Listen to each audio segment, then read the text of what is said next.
یہ دیکھ کر تمام سرداروں پر غالب آنا اور اپنی حکومت پر تمام رعایا کو رضامند کر لینا آسان کام نہیں ہے۔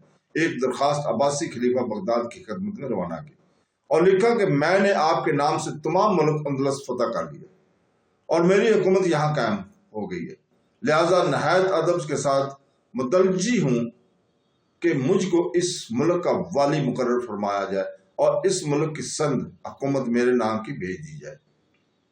خلیفہ بغداد نے اس درخواست کو تائید غیبی سمجھ کر اندلس کی سند حکومت ما خلط محمد بن یوسف کے سفیر کو عطا کر دی۔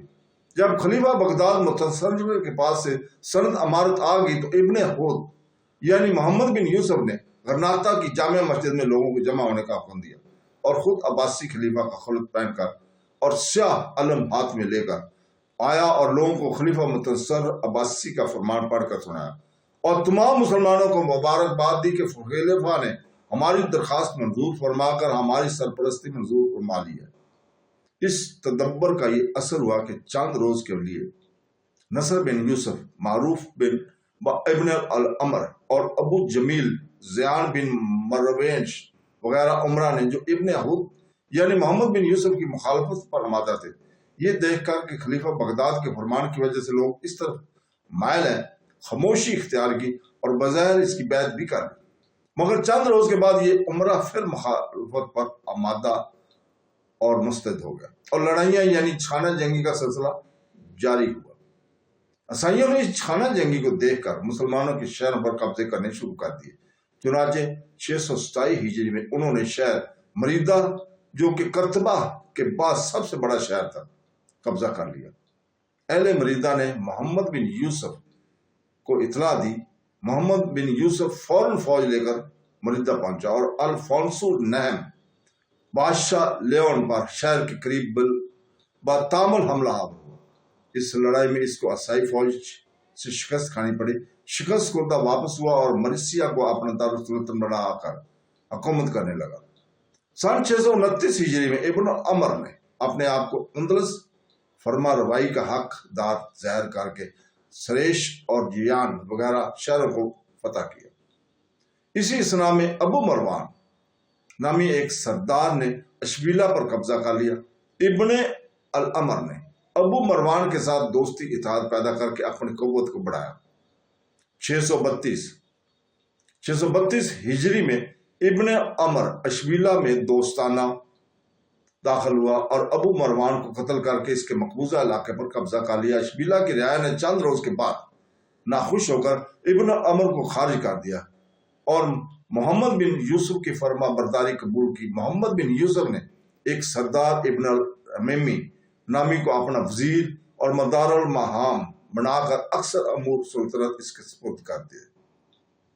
آخر میں اس نے ابن رمی کو الحمیریہ کا حاکم بنا دیا۔ ابن الحمی نے الحمیریہ میں بغاوت اختیار کی۔ محمد بن یوسف اس کی سرکوبی کے لیے روانہ ہوا۔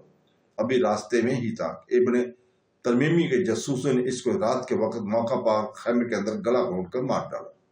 یہ واقعہ 24 جمادی الثانی 635 ہجری کو وقوع پذیر ہوا۔ اس کے بعد ابن الرمی المیریہ کا خود مختار بادشاہ بن گیا۔ مرثیہ کی حکومت محمد بن یوسف کی اولاد کے قبضے میں رہی، جنہوں نے ابن الامر کی اطاعت قبول کر لی تھی۔ 658 ہجری میں اس خاندان کا خاتمہ ہو گیا تھا۔ بنو حود علاوہ ابن الامر، ابن مروان، ابن خالد، ابن مروینش وغیرہ بہت سے چھوٹے چھوٹے رئیسوں نے اپنی الگ الگ ریاستیں قائم کر لی تھی۔ ابن الامر نے فردی نند بادشاہ کیسٹلو ترتیلیا سے ابتدا اتحاد قائم کیا اور دوسرے چھوٹے چھوٹے مسلم مان رئیسوں کی تباہی میں فردی نند کا شریک کار رہا۔ ادھر بادشاہ برسلونا الگ مسلمانوں پر چڑھائیاں شروع کر رکھی تھی۔ عیسائی اول دو مسلمانوں کے آپس میں لڑاتے، پھر ایک کی طرف دار ہو کر دوسرے کو برباد کرا دیتے تھے۔ اس کے بعد پھر اس سے لڑائی چھیڑ دیتے اور دوسرے مسلمانوں کو اس کے مقابلے پر آمادہ کر دیتے اور ہمیشہ مسلمانوں کے شہروں اور قلعوں پر قابض ہوتے جا رہے تھے۔ اسی سلسلہ میں فردی نند سالس کسٹلا نے بتاریخ 23 شوال 636 ہجری دارالخلافہ قرطبہ کو فتح کر لیا۔ اور اس عظیم الشان اسلامی شہر کی عظمت اور بزرگی کو خاک میں ملا کر اندلس میں عیسائی سلطنت کی بنیاد کو پائیدار اور استوار بنا دیا۔ اسی طریق سے اندلس میں اسلامی شوکت کا خاتمہ سمجھا چاہیے۔ ابن العمر نے یہ دانائی کا کام کیا کہ فردی نن سال سے صلح کر کے اور بعض شہر اور قلعے اس کو دے کر اپنی طرف سے عرصہ تک مطمئن رکھا، اور اس فرصت میں غرناطہ، مالکدہ، لارکا، الحمیر، ییان وغیرہ پر اپنا قبضہ جما لیا اور ایک ایسی مضبوط ریاست جزیرہ نمایاں اندلس کے قریب چوتھائی رقبہ پر قائم کر دی، جو آئندہ 250 سال تک قائم رہی۔ اب بجائے تمام جزیرہ نمایاں اندلس کے صرف جنوبی اور مشرقی اندلس میں اسلامی حکومت محدود ہو کر رہ گئی تھی، اور بجائے قرطبہ کے غرناطہ اسلامی اندلس کا دارالحکومت قرار پا گیا تھا۔ اسی چھوٹی سی ریاست اسلامی سلطنت کا رقبہ صرف 50,000 میل مربع یعنی کہ کل جزیرہ نما کا چوتھائی تھا۔ اب ذیل میں سلطنت غرناطہ کے حالات بیان ہوتے ہیں۔ ہم اس سے آگے سلطنت غرناطہ کے حالات کو بیان کریں گے، اس کے بعد اندلس کی اسلامی تاریخ ختم ہو جائے گی۔ تو دوستو، پھر ہم انشاءاللہ تعالی ملاقات کرتے ہیں کل تک، اور اس کے ساتھ ہی ہم آپ سے اجازت بھی چاہیں گے اور دعا بھی کرتے ہیں کہ اللہ تعالی ہمیں قرآن پاک پڑھنے، اس کو سننے اور اس کے احکامات کو سمجھنے، اور حدیث نبوی صلی اللہ علیہ وسلم کو پڑھنے، اس کے احکامات سننے اور اس کے اوپر عمل پیرا ہونے کی توفیق عطا فرمائے۔ آمین ثم آمین۔ اللہ حافظ۔